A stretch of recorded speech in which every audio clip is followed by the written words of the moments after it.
Hola, ¿qué tal chicos? Bienvenidos a mi canal de nuevo. Hoy voy a presentar mi nuevo libro, Libérate de las emociones negativas, para compartirlo con vosotros en mi canal de YouTube. Yo quería empezar la presentación explicando la razón principal por la cual me he decidido a escribir este libro. Para empezar, yo creo que nuestra sociedad no tiene un conocimiento básico de cómo funciona la mente y cómo funcionan, especialmente cómo funcionan las emociones y qué podemos hacer con ellas, cómo las podemos gestionar.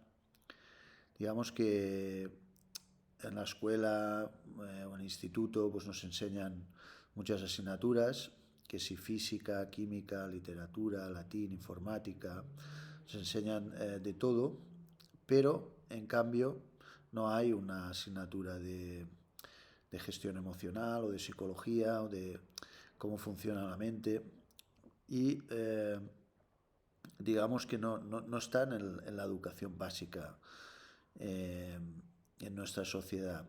Y entonces, bueno, eso es una cosa, un gran problema, porque luego a lo largo de nuestras vidas, pues tenemos que experimentar toda clase de problemas emocionales, desde ansiedad o tristeza, depresión, celos, orgullo, apego, miedos, toda clase de problemas emocionales y no tenemos ni la más mínima idea de cómo hacer o cómo gestionar nuestra mente.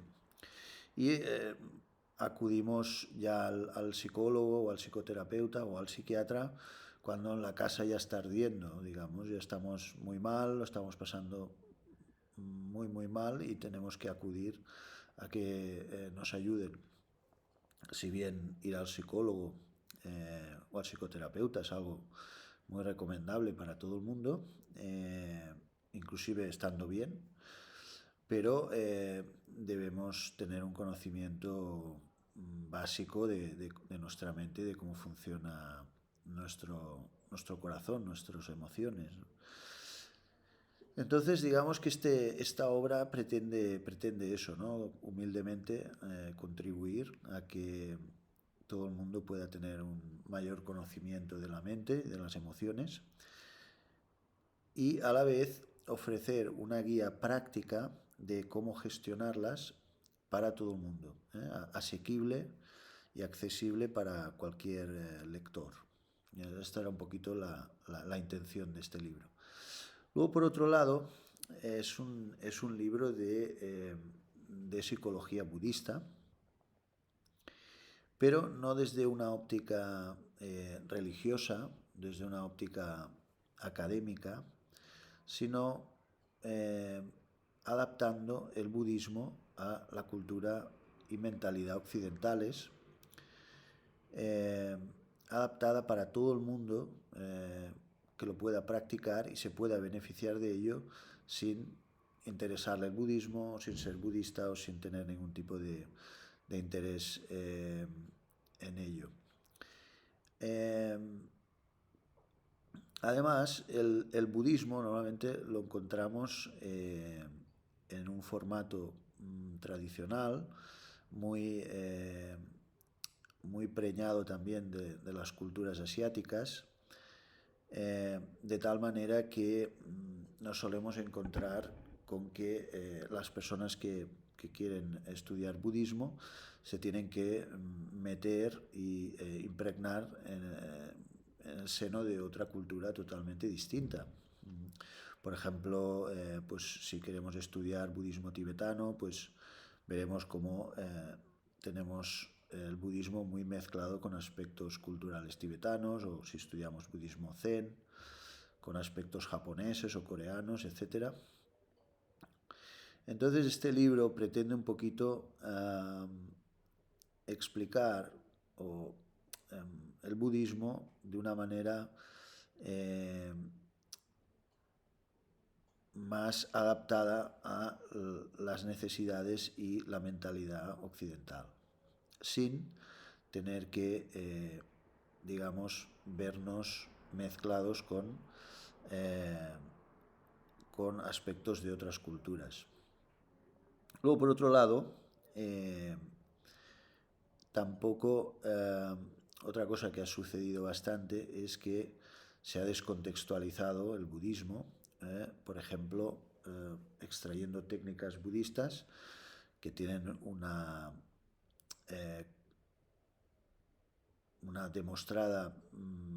demostrados beneficios a nivel de neurociencia, sobre la mente, y que se han descontextualizado, que se han extraído del budismo, por ejemplo, este sería el caso del mindfulness, y que se aplican hoy día incluso en muchos ámbitos, como en la psicología o en la medicina o las empresas o en muchos ámbitos, y que sin duda tienen un valor clínico y un beneficio para la sociedad.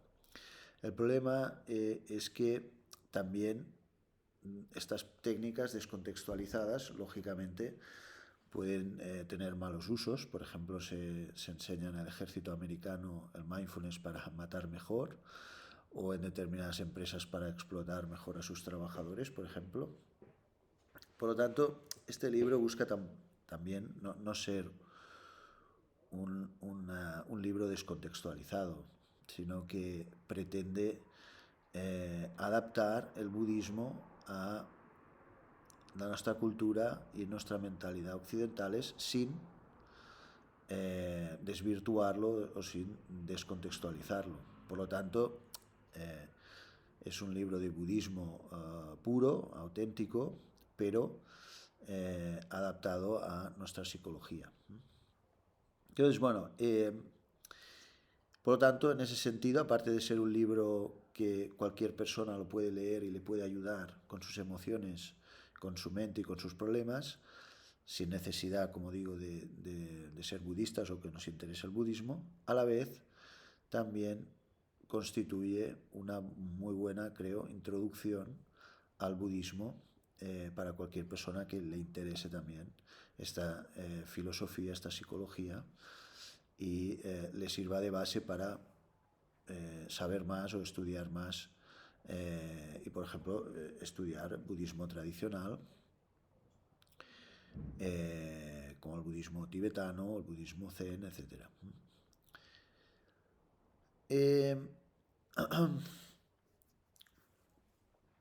Este libro, por lo tanto, es un libro que nos ofrece diferentes beneficios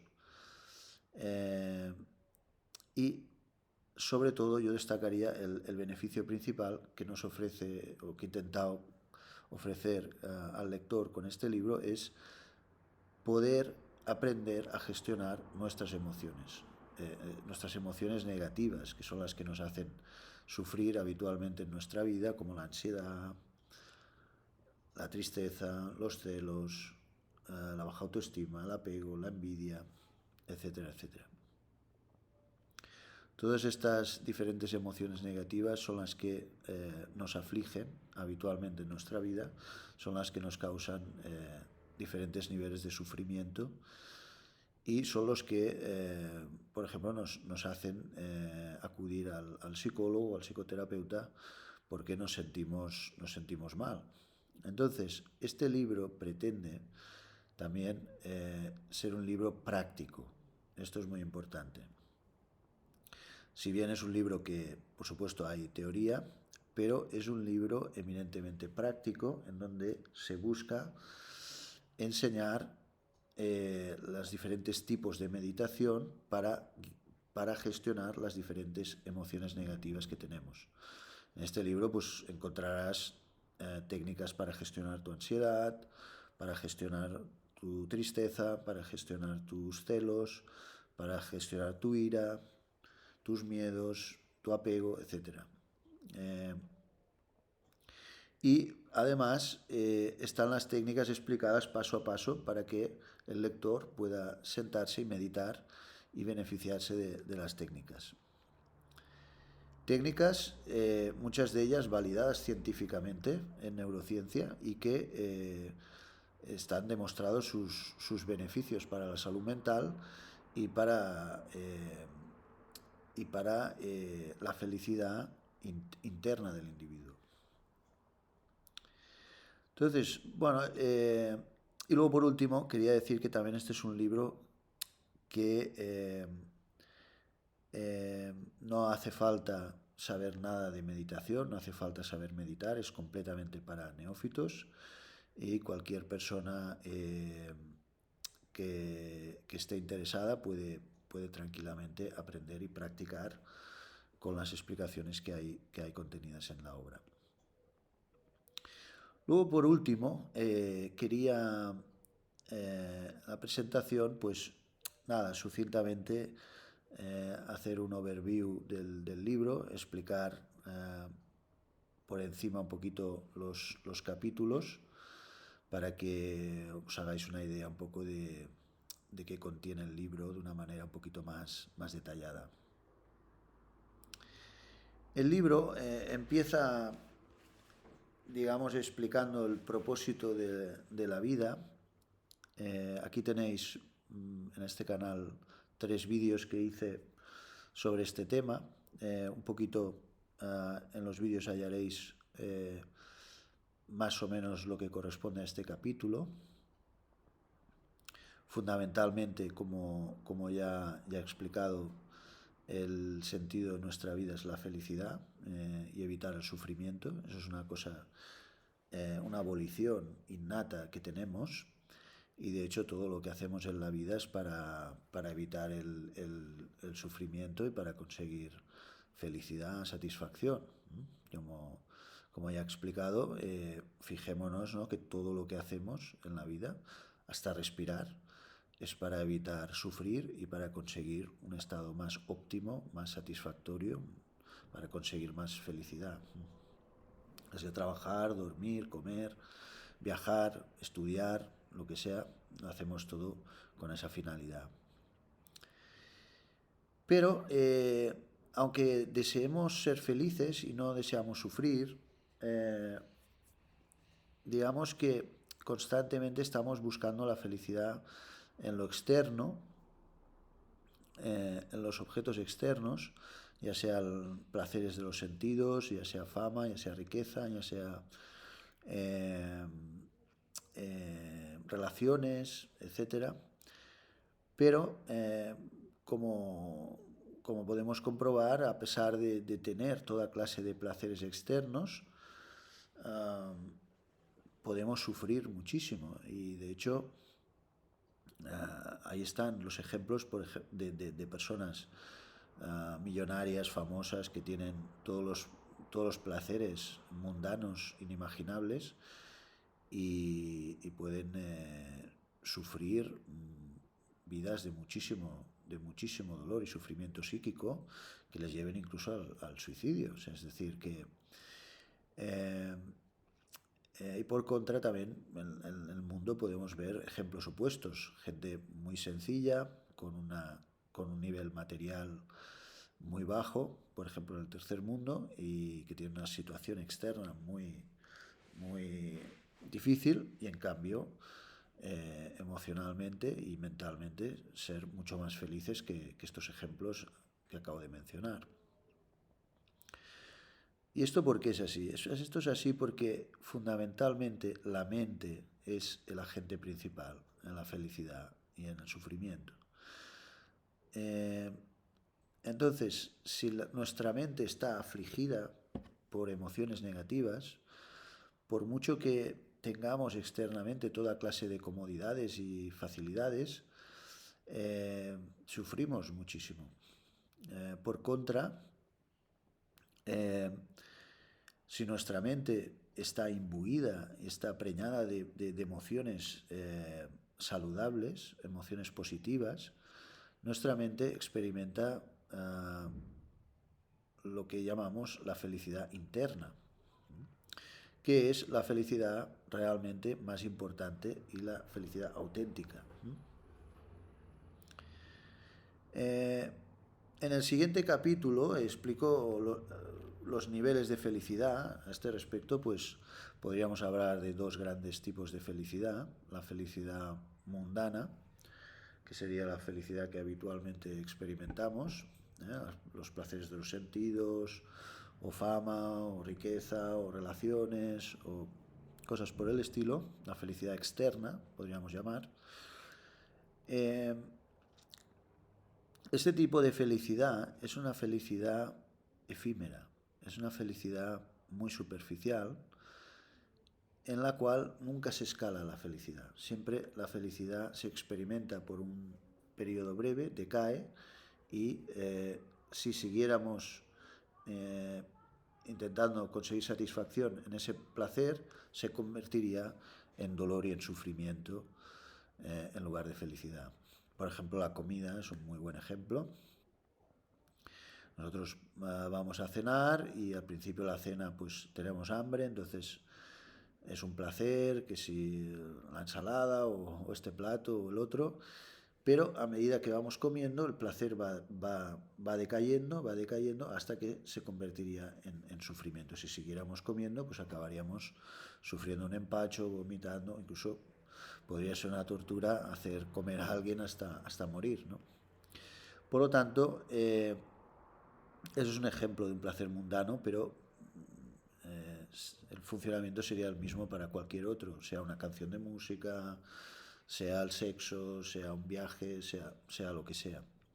Por ejemplo, una canción de música. Si nos ponemos una canción, al principio pues es un placer, porque no la habíamos escuchado nunca, nos gusta, lo disfrutamos, pero a medida que la vamos escuchando repetidas veces va decayendo el placer, y si la pusiéramos constantemente pues sería una tortura. De hecho, en determinados ejércitos usan esa tortura, ponen una canción sin parar, te acabas volviendo loco. Por lo tanto, la felicidad mundana decae siempre y no se escala, no se escala nunca. Por eso no se puede ser feliz solo a base de felicidad mundana. Pero si nos fijamos, es a lo que el 99% de la gente en este mundo busca la felicidad en estas cosas, ¿no? En todos los placeres mundanos y la felicidad mundana, nada más. Aunque si bien es lícito y es bueno disfrutar de esta felicidad, tiene ciertamente sus limitaciones, y por eso debemos buscar la felicidad dentro de nosotros, en nuestra mente, que es realmente donde se halla la auténtica y más profunda satisfacción en la vida, no en los placeres externos. En ese sentido, la mente, y esto ya lo explico en el tercer capítulo, donde hablo de las emociones negativas y las emociones positivas, la mente tiene emociones negativas, que son las que son las responsables del sufrimiento mental que habitualmente experimentamos. Y por otro lado, la mente posee emociones positivas, que serían las que realmente contrarrestan a estas primeras y las que nos producen auténtica felicidad y satisfacción y salud mental también.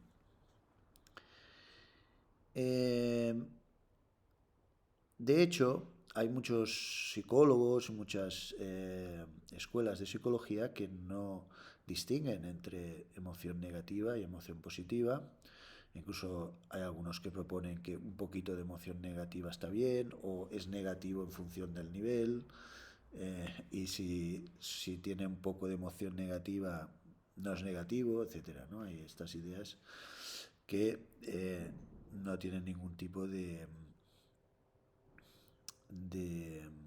no se sostienen a nivel lógico ni a nivel empírico, porque si las emociones negativas, si no hubiera emociones negativas y positivas, entonces, por ejemplo, si solo fueran negativas, entonces sería imposible experimentar ningún tipo de salud mental ni felicidad interna, porque sería como intentar quitar el carbón del carbón. Por otro lado, si solo existieran emociones positivas, pues estaríamos siempre felices y no sería imposible sufrir. Incluso si nos pasa cualquier suceso en la vida, solo experimentaríamos cosas agradables y sería imposible experimentar ningún problema o sufrimiento. Por lo tanto, no se sostiene a nivel lógico esta idea. Esto lo explico bastante detalladamente en el libro. Entonces, digamos que la mente posee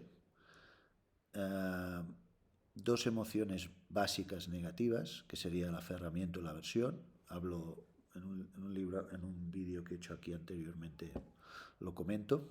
Esto ya en vídeos próximos lo explicaré muy en detalle. Pero fundamentalmente la mente tiene estas dos tendencias básicas, el aferramiento y la aversión. Y estas dos son las que crean toda la amalgama de emociones negativas que tiene la mente. La ira, los celos, el orgullo, todas vienen de estas dos. Concretamente la aversión viene del apego y el apego viene de la causa primigenia de todas las emociones negativas y de todo el sufrimiento, de acuerdo a la psicología budista, que es la cognición errónea de la realidad. La mente posee una percepción errónea, distorsionada de cómo existe la realidad, que es innata. Esta cognición tiene diferentes niveles. Como explico en el libro, en el último de los últimos capítulos explico la cognición errónea. Y esta cognición errónea es la que crea el apego, y el apego crea la aversión, y estas crean todas las emociones negativas, que son las que habitualmente nos hacen sufrir en la vida. Bueno, a ver, esto pretende también ser una pequeña presentación. Tengo pensado en próximos vídeos ir explicando diferentes capítulos del libro, ir explicando también por aquí en el canal las meditaciones, y que esto pueda ayudar a cuanta más gente mejor, ¿no? En ese sentido, quería pediros que os suscribáis al canal, que deis like, que apoyéis el canal, porque de esta forma pues voy a poder dedicarle más tiempo y poder compartir más vídeos y más enseñanzas pues por aquí.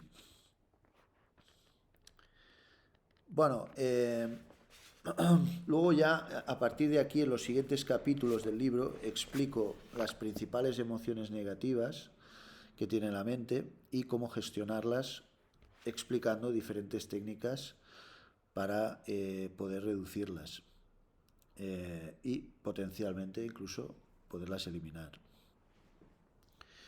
Estas, pues fundamentalmente en el libro explico cómo gestionar la ansiedad. Hay un capítulo totalmente destinado a la ansiedad, ya que hay muchísima ansiedad en nuestra sociedad. Luego también hay un capítulo donde explico cómo gestionar la tristeza, cómo gestionar los celos. Luego hay otro capítulo de cómo gestionar la ira. Luego otro capítulo de cómo gestionar los miedos. Luego, por supuesto, al final está explicado cómo contrarrestar la cognición errónea a la realidad, que sería, como estoy explicando, la causa raíz de que tengamos todas las emociones negativas que nos hacen sufrir. Y también hay otro capítulo donde explico cómo gestionar la culpa, la duda aflictiva. La duda no es la duda científica, sino es la duda que tiene que ver con la indecisión patológica, con que esto es un gran sufrimiento en la vida también, es una emoción negativa más extendida de lo que parece. Y esta duda muchas veces en la vida nos bloquea, nos impide tomar decisiones, nos mantiene muy bloqueados.